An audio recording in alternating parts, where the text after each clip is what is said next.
ಮುಂದೆ ಇವರು ಸಲ್ಮಾನ್ ಖಾನ್ಗಿಂತನೂ ಮುಂದುವರಿತಾರೆ ಅಂತಂಥೇಳಿ ಆ ಮುಖದಲ್ಲಿ ಒಂದು ಕಳೆ ಅವರಲ್ಲಿದೆ. ನಮ್ಮೆಲ್ಲರ ಆಶೀರ್ವಾದ ಅವ್ರಿಗೆ ಇರಲಿ ಅಂತಂತ ಹೇಳ್ತಾ ಜಾಸ್ತಿ ಮಾತಾಡೋಕ್ಕೆ ಹೋಗಲ್ಲ. ಇವತ್ತು ಈ ಕಾರ್ಯಕ್ರಮಕ್ಕೆ ನನಗೆ ಒಂದು 2-3 ದಿವಸ ಮುಂಚೆನೇ ಪಾಪ ಶೋಯಬ್ನವರು ಸಲ್ಮಾನ್ನವರು ಆಹ್ವಾನ ಮಾಡಿದರು.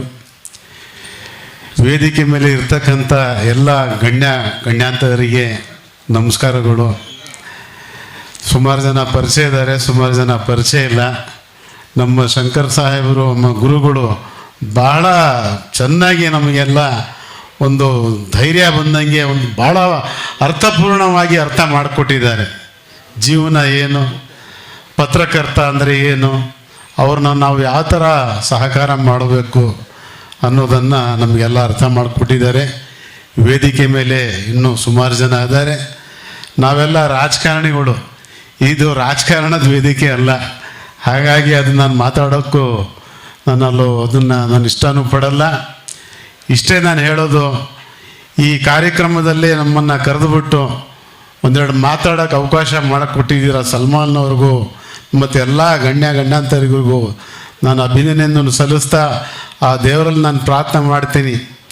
ಕನ್ನಡನೇ ಸತ್ಯ, ಕನ್ನಡನೇ ನಿತ್ಯ.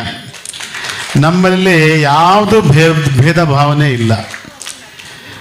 ನಾನು ಅಷ್ಟೇ ಸುಮಾರು ಒಂದು 40-45 ವರ್ಷದಿಂದ ಪತ್ರಕರ್ತರು ನನಗೆ ಸುಮಾರು ಜನ ಸ್ನೇಹಿತರಿದ್ದಾರೆ.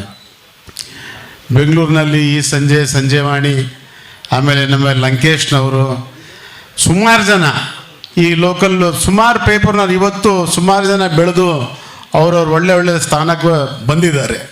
ಸಲ್ಮಾನಿಗೂ ನಾನು ಅದೇ ಹೇಳೋದು, ನಿಮ್ಮಲ್ಲಿ ಆ ಧೈರ್ಯ ಇದೆ, ನಿಮ್ಮಲ್ಲಿ ಆ ಮುಖದಲ್ಲಿ ಅದೊಂದು ಕಳೆ ಇದೆ. ಖಂಡಿತವಾಗಲೂ ನೀವು ಮುಂದುವರಿತೀರ ಅಂತಂಥೇಳಿ ನನಗೆ ನಂಬಿಕೆ ಇದೆ.